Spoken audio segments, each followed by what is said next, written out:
जेव्हा आपण माईंचं नाव घेतो, संपूर्ण नाव, तेव्हा ज्या उपाधी तिच्या नावाआधी आहेत, म्हणजे पद्मश्री, महर्षी, डॉक्टर सौ सिंधुताई सपकाळ. म्हणजे पद्मश्री किंवा डॉक्टर किंवा महर्षी अ, ह्या बिरुदावली तिला शिक्षणाने नाही दिल्या. पण शिक्षण ही तिची प्राथमिकता होती. तिला खूप शिकायचं होतं. तिची खूप इच्छा होती. तिला नाही शिकता आलं. पण आमच्या ज्या संस्था आहेत, जी मुलं ह्या संस्थेमध्ये आहेत, त्या प्रत्येक मुलाने शिकलं पाहिजे. त्याची जी कुवत असेल, जी क्षमता असेल, त्यानुसार त्याला शिक्षण मिळालंच पाहिजे आणि प्रत्येक मूल हे आपल्या पायावर उभं झालं पाहिजे. हा माईंचा आग्रह असायचा. मुलगा-मुलगी असा भेद तिने कधीही केला नाही. तिने शिक्षणाच्या बाबतीत कधीही कुणाला अडवलं नाही.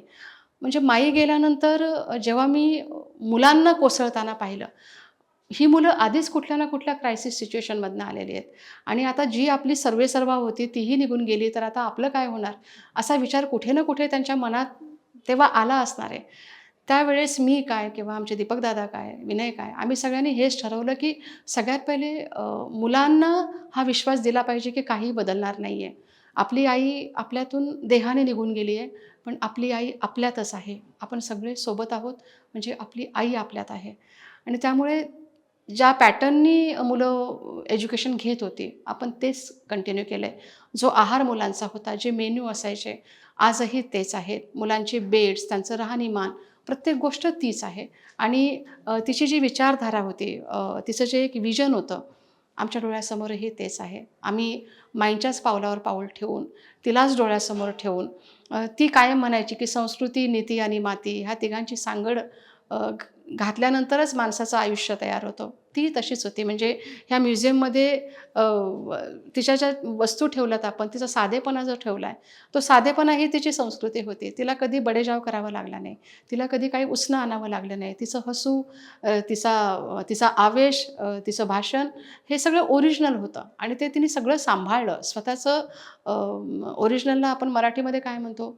खरेपणा जो आहे तो तिने स्टार्ट टू एंड म्हणजे तिच्या लाईफच्या शेवटापर्यंत तिने तो सांभाळला आहे आणि त्यानंतर आता आम्ही ते कंटिन्यू करतोय. तो साधेपणा तिचा सांभाळतोय आणि आईच्याच पावलावर पाऊल टाकून प्रत्येक मुलाचा विकास कसा होईल, त्याला शिक्षण कसं मिळेल, ते त्याच्या स्वतःच्या पायांवर उभं कसं राहील, हाच विचार आम्ही करतोय आणि इथून पुढेही आमचं ध्येय तेच असणार आहे, की प्रत्येक मूल हे यापुढच्या प्रगत समाजाचा भाग असलं पाहिजे. ह्या मुलांमुळे पुढचा समाज बनणार आहे. अप्रगत समाज हा आपल्याला कुठेच नको आहे. प्रत्येक मूल जेव्हा पुढे जाऊन या समाजाचा भाग होणार आहे, तेव्हा तो मुलगा प्रगत असेल, तर तो समाजही प्रगत असणार आहे.